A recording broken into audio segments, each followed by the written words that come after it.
நாம் தமிழர் கட்சி ஒருங்கிணைப்பாளர் சீமான் அவர்கள் எந்த ஒரு போராட்டத்தை கையில் எடுத்தாலும் அதை வெற்றிகரமாக முடிப்பார் என்பது நம் அனைவருக்குமே தெரிந்த ஒன்றுதான். அதேபோல பல நிகழ்வுகளும் நடந்திருக்கிறது. தற்பொழுது அருள்மிகு சுப்பிரமணிய சுவாமி திருக்கோவில் திருச்செந்தூர் கோவிலில் தமிழில் குடமுழுக்கு நடத்த வேண்டும் என்ற ஒன்றை நாம் தமிழர் கட்சி ஒருங்கிணைப்பாளர் சீமான் அவர்கள் சமீபத்தில் கையில் எடுத்தார்.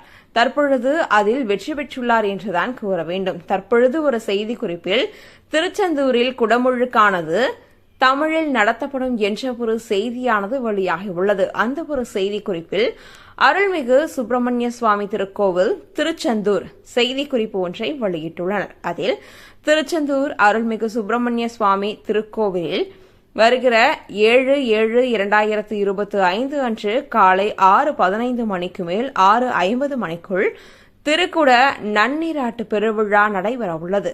நன்னீராட்டு பெருவிழாவிற்கு 8000 சதுர அடி பரப்பளவில் 76 குண்டங்களுடன் பிரம்மாண்டமான வேள்விச்சாலை அமைக்கப்பட்டு வருகிறது.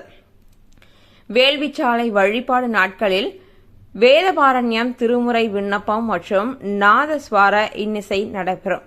மேலும் காலை 7 மணி முதல் மதியம் 1 மணி வரை, மாலை 4 மணி முதல் இரவு 9 மணி வரை மூர்த்திகளை கொண்டு பக்க வாத்தியங்களுடன் 12 திருமுறைகள், திருப்புகழ் மற்றும் கந்தர் அனுபூதி முதலான செந்தமிழ் வேதங்கள் முற்றோதுதல் நடைபெறும் என தற்பொழுது அந்த ஒரு செய்திக்குறிப்பில் கூறப்பட்டுள்ளது.